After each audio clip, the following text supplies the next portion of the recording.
মাননীয় মুখ্যমন্ত্রী মমতা বন্দ্যোপাধ্যায় 15ই ডিসেম্বর একটি ঘোষণা করেছিল, যেখানে চাকরি প্রার্থীদের জন্য একটি নতুন বড় সুযোগ দেওয়া হচ্ছে। সেই বড় সুযোগে কি রয়েছে এবং তিনি কি কি আলোচনা নিয়ে করেছে, সেই বিষয় নিয়ে আজকে এই ভিডিওর মাধ্যমে আলোচনা করব।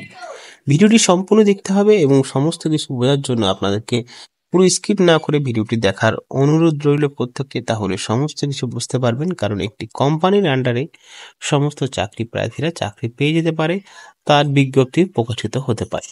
এবং তিনি কি বলেছে আমরা এই সংবাদদাতার মাধ্যমে এবং এই আর্টিকেল হিসাবে আমরা পড়ে নেব এবং দেখে নেব। চলো শুরু করা যাক। এখন এলাকা পরিদর্শন করে যাবতীয় নিরাপত্তা বেষ্টনী খতিয়ে দেখা হয়েছে। এই সুবিশাল ঝকঝকে ইনফোসিসের ক্যাম্পাস নতুন সাজ সেজে উঠেছে, এখন পর্যন্ত আনুষ্ঠানিক উদ্বোধনের জন্য।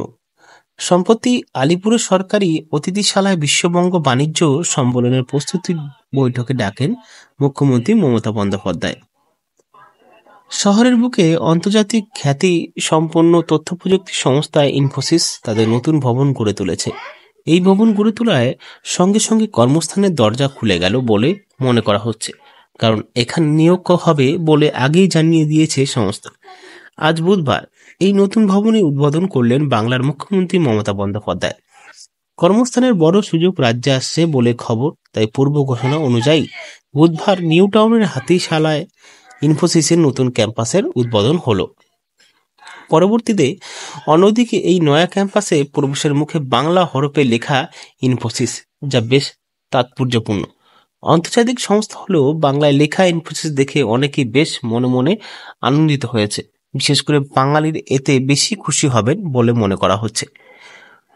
উদ্বোধনী অনুষ্ঠানে মুখ্যমন্ত্রীর বক্তব্য, বাংলায় যখন ক্ষমতায় এসেছিলেন তখন কর্মস্থানের সুযোগ ছিল না, এখন তা হয়েছে। ইনফোসিস খুব বড় সংস্থা, তাতে কর্মস্থানের বিপুল হবে। বাংলার মেধা আছে, আমরা ভারতের মধ্যে 1 নম্বর আছি। গোটা বিশ্বে বাংলা ছেলেমেয়েরা কাজ করছে। এখানে বহু কম্পিউটার ইঞ্জিনিয়ার আছে, আমাদের হিটম্যান ট্যালেন্ট আছে। তাই এখানে এখন আইটি চাকরি বাড়ছে। মোট 50 একর জমি নিয়েছে ইনফোসিস, তার মধ্যে 17 একর জমির উপর তৈরি হচ্ছে এই নয়া ক্যাম্পাস। আগামী দিনে বাকি অংশ সম্প্রসারণের কাজ করা হবে, তখন আরও কর্মস্থান হবে। এছাড়াও এখন এলাকা পরিদর্শন করে যাবতীয় নিরাপত্তা বেষ্টনী খতিয়ে দেখা হয়েছে। এই সুবিশাল ঝকঝকে ইনফোসিসের ক্যাম্পাসে নতুন সাজে সেজে উঠেছে।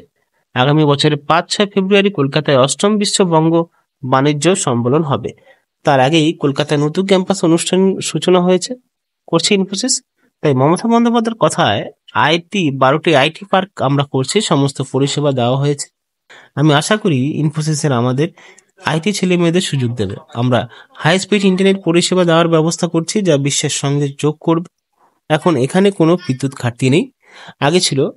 আগে এখানে বন্ধের জন্য কর্মদিবস নষ্ট হতো, এখন 13 বছর ওইসব নেই। ইনফোসিসের গৌরব আরো সংস্থাকে নিয়ে আসবে। সব রকম সাহায্য করতে আমরা প্রস্তুত। আপনাদের দলকে 5-6 ফেব্রুয়ারি আমন্ত্রণ জানাচ্ছি বিশ্ববঙ্গ বাণিজ্য সম্মেলন আসার জন্য। তো ইনফোসিস কোম্পানি থেকে 12টি আইটি পার্কে নিয়োগ করতে চলেছে, যেখানে যারা চাকরি প্রার্থীরা আইটির জন্য পড়াশোনা করেছে, তাদের কোয়ালিফিকেশন রয়েছে, তাদের জন্য একটি সুসংবাদ রয়েছে। যেখানে 4 থেকে 5 হাজার শূন্যপদ তৈরি হচ্ছে এবং এই শূন্যপদগুলো পূরণ করছে জানুয়ারি-ফেব্রুয়ারি মাসের দিকে। তো তোমরা প্রস্তুত থেকো আইটি ইনফোসিস কোম্পানি চাকরি করার জন্য। যারা আইটি নিয়ে পড়াশোনা করেছে বা ইঞ্জিনিয়ারিং নিয়ে পড়াশোনা করেছে, তাদের জন্য এই প্রস্তুতি। এটা যদি ভালো লাগে বন্ধুর সাথে নিশ্চয়ই শেয়ার করবে, চ্যানেলকে সাবস্ক্রাইব করবে। ধন্যবাদ।